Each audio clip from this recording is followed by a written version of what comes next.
ಕೆಲವರು ಸಾರ್ವಜನಿಕರಿಗೆ ತೊಂದರೆ ಕೊಡಬೇಕು ಅಂತಾನೆ ಪಣ ತೊಟ್ಟು ನಿಂತಂಗೆ ಕಾಣಿಸುತ್ತೆ. ಅಪ್ರಾಪ್ತರು ಆಡಿದ್ದಂತಹ ಆಟ ಇದೀಗ ವೃದ್ಧೆ ಜೀವನ್ ಮರಣ ಹೋರಾಟವನ್ನ ನಡೆಸಬೇಕಾದಂತ ದುಸ್ಥಿತಿ ನಿರ್ಮಾಣವಾಗಿದೆ. ವೃದ್ಧೆಗೆ ಅಪ್ರಾಪ್ತ ಬೈಕ್ ಸವಾರರು ಡಿಕ್ಕಿ ಹೊಡೆದಿದ್ದಾರೆ. ಈ ಡಿಕ್ಕಿ ಎಷ್ಟು ಮಟ್ಟಿಗೆ ಭೀಕರವಾಗಿತ್ತು ಅಂದ್ರೆ ಆ ಡಿಕ್ಕಿ ರಭಸಕ್ಕೆ ನೆಲಕ್ಕೆ ಬಿದ್ದಂತಹ ವೃದ್ಧೆಯ ತಲೆಗೆ ಗಂಭೀರವಾದ ಗಾಯ ಆಗಿದೆ. ಬೆಂಗಳೂರಿನ ನಂದಿನಿ ಲೇಔಟ್ ಕ್ಲಬ್ ಬಳಿ ನಡೆದಿರುವಂತಹ ಘಟನೆ ಇದು. ಸಿಸಿಟಿವಿಯಲ್ಲಿ ಆ ಬೈಕ್ ಡಿಕ್ಕಿ ಹೊಡೆಯುವಂತಹ ಭಯಾನಕ ದೃಶ್ಯ ಸೆರೆಯಾಗಿದೆ. ಅಪಘಾತದ ಬಳಿಕ ಅಪ್ರಾಪ್ತ ಸವಾರರು ಪರಾರಿಯಾಗೋದಕ್ಕೆ ಯತ್ನ ಮಾಡಿದ್ದಾರೆ. ಬಟ್ ಅಲ್ಲಿದ್ದಂತಹ ಸ್ಥಳೀಯರು ಕೂಡಲೇ ಆ ಇಬ್ಬರು ಬೈಕ್ ಸವಾರರನ್ನ ಹಿಡಿದಿದ್ದಾರೆ.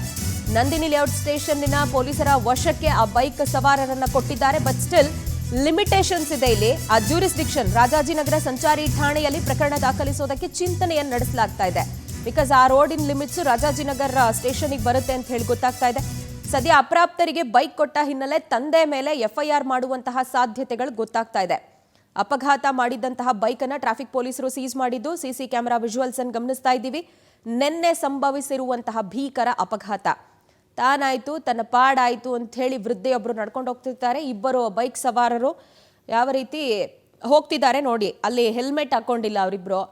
ರೋಡಲ್ಲಿ ಆಚೀಚೆ ನೋಡಬೇಕು, ಆ ಕಡೆ ಈ ಕಡೆ ಯಾರು ಬರ್ತಿದಾರಾ ಏನೂ ಇಲ್ಲ, ಸೀದಾ ನುಗ್ಗುತ್ತಾ ಇದ್ದಾರೆ.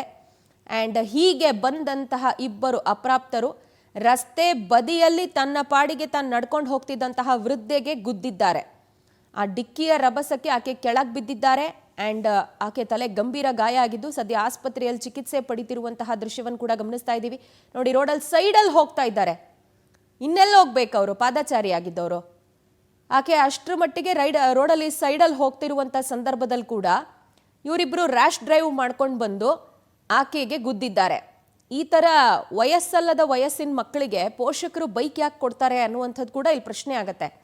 ಆ್ಯಂಡ್ ಹಿಂದೆ ಸುಮಾರು ಕೇಸ್ಗಳಲ್ಲಿ ನಾವು ಗಮನಿಸಿದ್ದೀವಿ, ಅಪ್ರಾಪ್ತರಿಗೆ ಬೈಕು ಕಾರ್ಗಳನ್ನು ಕೊಟ್ಟಂಥ ಹಿನ್ನೆಲೆ ಪೋಷಕರ ಮೇಲೆ ಎಫ್ಐಆರ್ ಆಗಿರೋದು. ಇಲ್ಲೂ ಕೂಡ ಅಂಥದ್ದೇ ಒಂದು ಬೆಳವಣಿಗೆ ಆಗುವಂಥ ಸಾಧ್ಯತೆ ನೋಡಿ. ಬಿದ್ದಿದ ತಕ್ಷಣ ಅವರಿಬ್ರು ಮೇಲೆದ್ದು ಹೋಗ್ತಾರೆ. ಆ ವೃದ್ಧೆ ಕೈಲಿ ಎದ್ದೋಳಕ್ಕೆ ಕೂಡ ಸಾಧ್ಯವಾಗ್ತಾ ಇಲ್ಲ. ಅಪಘಾತದ ಶಾಕ್ ಹಂಗಿರುತ್ತೆ, ಆಗ್ತಿರುವಂತಹ ನೋವು ಹಂಗಿರುತ್ತೆ. ವಯಸ್ಸಾಗಿರುವಂತಹ ವೃದ್ಧೆ. ನಂದಿನಿ ಲೇಔಟ್ನಲ್ಲಿ ನಿನ್ನೆ ಸಂಭವಿಸಿದಂತಹ ಅಪಘಾತದ ದೃಶ್ಯ ಸಿಸಿ ಕ್ಯಾಮೆರಾದಲ್ಲಿ ಸೆರೆಯಾಗಿದೆ. ಅದನ್ನು ಗಮನಿಸ್ತಾ ಇದ್ದೀವಿ. ಸಾರ್ವಜನಿಕರಿಗೆ ತೊಂದರೆ ಕೊಡ್ಬೇಕಂತಾನೆ ಇವ್ರುಗಳೆಲ್ಲ ಪಣ ತೊಟ್ಟು ನಿಂತಿರ್ತಾರ ಅನ್ನುವಂಥ ಪ್ರಶ್ನೆ ಹೇಳುತ್ತೆ.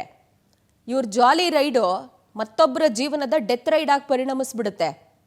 ಪ್ರಜ್ಞೆ ಇರಲ್ವಾ ಬೈಕ್ ಎತ್ಕೊಂಡು ಹೋಗ್ತಿದ್ದೀವಿ ಅನ್ನುವಾಗ.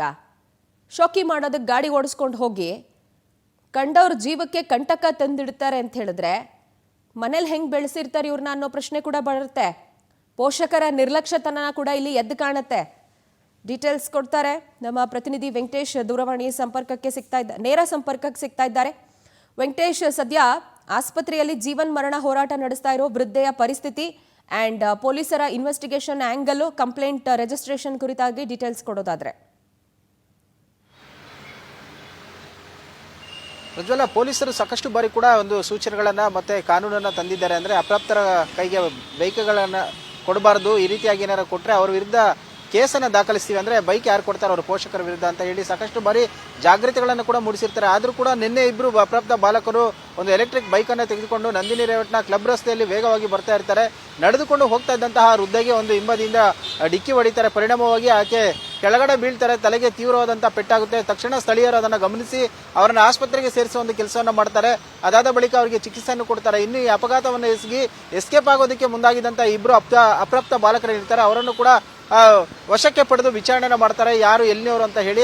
ಅದಾದ ನಂತರ ಅವ್ರನ್ನ ನಂದಿನಿ ಲೇಔಟ್ ಪೊಲೀಸರಿಗೆ ಒಪ್ಪಿಸ್ತಾರೆ. ಆದರೆ ಈ ಒಂದು ವ್ಯಾಪ್ತಿಯು ರಾಜಾಜಿನಗರ ಸಂಚಾರಿ ಪೊಲೀಸ್ ಠಾಣಾ ವ್ಯಾಪ್ತಿಗೆ ಬರೋದ್ರಿಂದಾಗಿ ಕೇಸನ್ನು ಕೂಡ ಅಲ್ಲಿಗೆ ನೀಡೋ ಸಾಧ್ಯತೆ ಇದೆ. ಅವರ ಗಾಯಗೊಂಡಿರುವಂತಹ ವೃದ್ಧೆ ಯಾರಿದ್ದಾರೆ ಅವರನ್ನು ಕೂಡ ಸಂಜೆಯವರೆಗೂ ಕೂಡ ಅವರ ಕುಟುಂಬಸ್ಥರು ಮತ್ತೆ ಅವರ ಫ್ಯಾಮಿಲಿಯವರು ಯಾರಿರ್ತಾರೆ ಅವ್ರನ್ನ ಟ್ರೇಸ್ ಮಾಡೋದಕ್ಕೂ ಕೂಡ ಸ್ವಲ್ಪ ಕಷ್ಟ ಆಯ್ತು. ಅದಾದ ಬಳಿಕ ಸಂಜೆ ಅವರು ಸಿಗ್ತಾರೆ. ಅವ್ರನ್ನ ಬಂದು ವಿಚಾರಿಸಿದಂತಹ ವೇಳೆಯಲ್ಲಿ ನಡ್ಕೊಂಡು ಬರ್ತಾ ಇದ್ದಾರೆ. ಅಂದ್ರೆ ಮನೆಗೆ ಬರ್ತಾ ಇದ್ದಂಥ ಸಂದರ್ಭದಲ್ಲಿ ಈ ರೀತಿ ಅಪಘಾತ ಆಗಿದೆ ಅಂತೇಳಿ ಅವರು ಮಾಹಿತಿಯನ್ನು ಕೊಟ್ಟಿರುವಂತದ್ದು.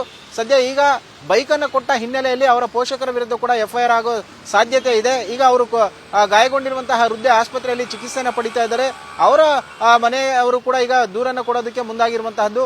ಮುಂದೆ ಈ ರೀತಿಯಾದಂತಹ ಘಟನೆಗಳು ಆಗಬಾರದಂತ ಹೇಳಿ ಪೊಲೀಸರು ಎಷ್ಟೇ ಎಚ್ಚರಿಕೆಯನ್ನು ವಹಿಸಿ ಸೂಚನೆಗಳನ್ನು ಕೊಟ್ಟರೆ ಅದನ್ನ ನಿರ್ಲಕ್ಷ್ಯ ಮಾಡಿ ಪೋಷಕರು ಗಾಡಿ ಕೊಟ್ಟಿರುವ ಹಿನ್ನೆಲೆಯಲ್ಲಿ ಈಗ ಸದ್ಯ ಅವರ ವಿರುದ್ಧ ಕೂಡ ಕೇಸ್ ಆಗುವ ಸಾಧ್ಯತೆ ಇರುವಂತದ್ದು. ಪ್ರಜ್ವಲ,